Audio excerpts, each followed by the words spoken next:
নমস্কার বন্ধুরা, সবসময় তো আমরা আদা রসুন দিয়ে মাছের ঝাল খেয়ে থাকি বেশিরভাগ সময়, কিন্তু আদা রসুনের গন্ধ সবসময় ভালো লাগে না। মনে হয় একটু অন্যরকম করে যদি মাছের ঝাল খাওয়া যেত তাহলে মন্দ হতো না। তাই তো আমি আজকে একটা নতুন রেসিপি নিয়ে এসেছি, রুই মাছের ঝোল বা ঝাল করব, ঝালই বলতে পারেন, একটু ঝোল ঝোল রাখবো। এটা হবে পেঁয়াজ আর টমেটো দিয়ে বানাবো, টমেটো দিয়ে পেঁয়াজ দিয়ে একটা মাছের ঝাল। এরপর আমি দেখুন রান্নাটা শুরু করে দিয়েছি। এখানে 4 পিস রুই মাছ আছে, ভালো করে ধুয়ে নিয়েছি, লবণ আর হলুদ মাখিয়ে নেব।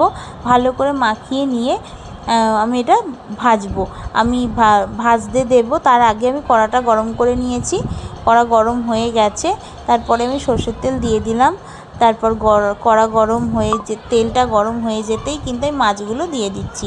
মাছগুলো বেশ একটু লাল করে ভেজে তুলে নেব।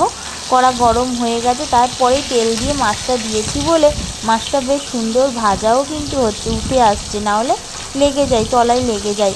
এর ফাঁকে আমি একটা মশলা বানিয়ে নেব। এখানে গোটা এলাচ আর এখানে জায়ফল আর একটা দারচিনি, শুকনো লঙ্কা, গোটা জিরে, গোটা ধনিয়া আর আছে গোলমরিচ। এটাকে একটু হালকা নাড়াচাড়া করে এটার একটা পাউডার বানিয়ে নেব। বেশ একটু এই পাউডারটাই কিন্তু মাছের ঝালে লাস্টে দেব। আমি এখানে গুঁড়ো লঙ্কা ইউজ করছি না, তার পরিবর্তে এই মশলাটা দেব, যেটা কিন্তু দারুণ স্বাদ আনবে। এরপর আমি ওই তেলের মধ্যেই, মাছ ভাজার তেলের মধ্যেই পেঁয়াজ হাফ বাটি আর টমেটো দিলাম 1 বাটি, দিয়ে ভালো করে নাড়াচাড়া করছি তেলের মধ্যে। আর এর মধ্যেই আমি সামান্য লবণ দিয়ে দেব, যার ফলে টমেটো আর পেঁয়াজ নরম হয়ে যাবে, নরম হয়ে তেলের সঙ্গে প্রায় মিশে যাবে। এরপর আমি পেঁয়াজ বাটা, টমেটো বাটা দিয়ে দিলাম 1 বাটি মতো।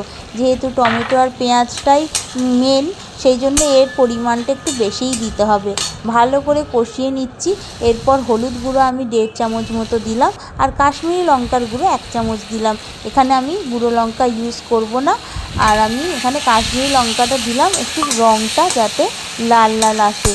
যেহেতু টমেটো আছে, লাল তো আসবেই, তাছাড়া একটু গুঁড়ো লঙ্কা মানে কাশ্মীরি লঙ্কার গুঁড়ো দিলেও কিন্তু মন্দ লাগবে না, আপনারাও দিতে পারেন। দিয়ে ভালো করে কষিয়ে নিচ্ছি। এরপর আমি জল দিয়ে দেবো, কষানোটা যেন ভালো হয়, যেন ভালো করে গলে যায় টমেটো আর পেঁয়াজটা। তারপর পরিমাণ মতো জল দেব, যেহেতু একটু ঝোল ঝোল থাকবে সেজন্য জলটা খুব দেব না, কিন্তু একেবারে শুকনোও করব না, এই রকম দেব।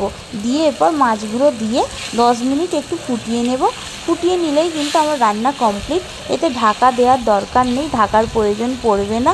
লাস্টে শুধু ওই যে মশলাটা আমি গুঁড়িয়ে রেখেছিলাম, সেই পাউডারটা ওটা ছড়িয়ে দেব, ব্যাস হয়ে যাবে এই দুর্দান্ত স্বাদের টমেটো পেঁয়াজের মাছের ঝাল, যেটা আমি প্রথমবার বানিয়েছি। খুব সুন্দর হয়েছিল, এতটাই সুন্দর হয়েছিল যে এই দিয়ে ভাত খাওয়াটা পুরো কত সুন্দর লাগছিল, ভাত খেতে এতটাই ভালো হয়েছিল।